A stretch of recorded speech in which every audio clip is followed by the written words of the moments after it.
Okay, we're talking about development in Worthington. There's been a new development that's been proposed, and it's going to build 246 residential units. And this is going to be proposed for the Boundless Harding Hospital site, where that's located kind of off Park Overlook Drive. So we know the apartments are going to include about 60% are going to be one bedroom. We know 30% will be two bedrooms, and then 10% will be three bedrooms.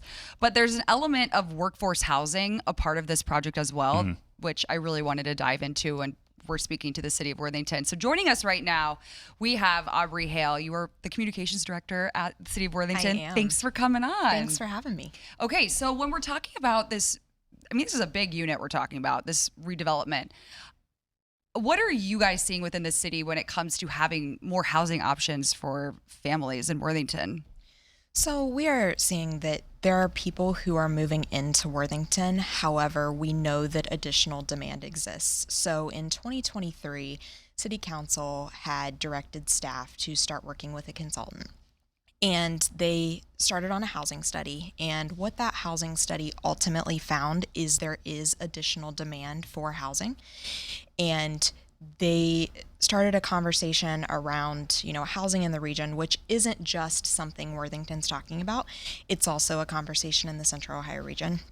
A lot of pressure, a lot of need. And so the city of Worthington set a goal of adding 1,300 additional units over time as development occurs, and to try to do our part to relieve a little bit of that pressure, but also making sure we're meeting the demands of the community. And, I love Worthington. It's a beautiful little, community suburb of Columbus, and being on the north end and both partially inside the outer belt, but also outside of the outer belt. You kind of cover both sides of it there. What makes Worthington such a desirable place to live? Worthington is a great place to call home. So we are centrally located with access to transportation networks. However, we have a fantastic school system, a really strong business community, very rich history, a vibrant downtown with Old Worthington. We have amenities for all ages, events, and just really that close-knit community feel. It's just a wonderful place, and we're really proud of it.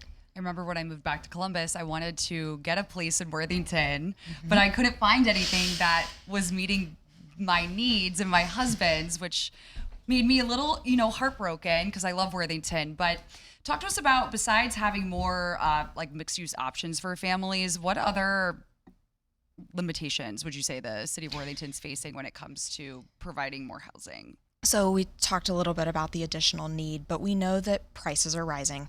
There's limited availability, and we want to make sure that there are options for a wide range of price points. But we are also seeing that as a developed community, there are considerations that we have to think about, like available land, infrastructure, and services that are provided. So being really thoughtful about how to go about adding those units is really important. Because we always talk about just Olentangy, like as a school district, they're building and building and building more schools. But in Worthington, I mean, we're kind of locked around.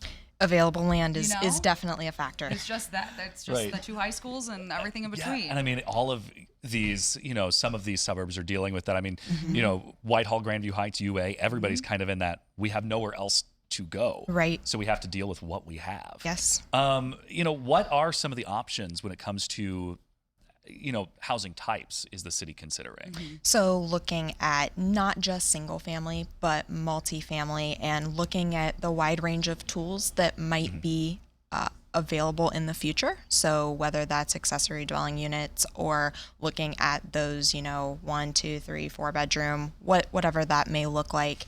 And something that we often talk about is aging in place. And so making sure that we have both options for, like you mentioned, anecdotally, we hear a lot from families who they've launched their children and those children are starting their careers and maybe want to come back to Worthington to call it home, and they might not be able to find a product at the price point that they're able to afford.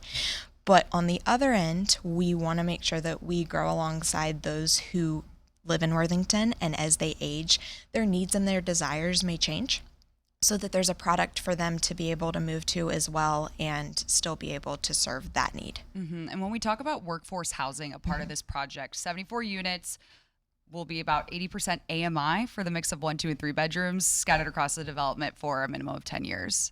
Put that simply for me. What does that mean? I can do that. So workforce housing means housing that is affordable for those who are making between 60 and 80% of the median income for the region. And so what that looks like in practical terms is when you think about 60% of the median income, you are thinking about, somebody who might be early in their career, that entry level salary, somebody who's maybe in retail or the service industry.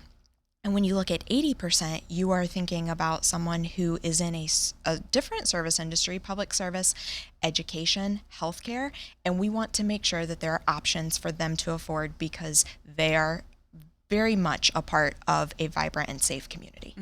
And having that diversity is very important. Right. And the Worthington Mall, how there's those apartments right next to it. I feel like whenever there's a change, people that love Worthington and from there, they don't like to see a lot of change. Why do you think some people are having pushback for this project? I think that there are a variety of viewpoints and, concerned about the community changing and the impact that it could have on, different neighborhoods. And that's a concern with many projects that come up, not just in Worthington. We see it across the board. And so listening to and addressing those concerns as projects go along is something that definitely our staff works to do. All right. Thank you. Audrey, Thank you so thanks much.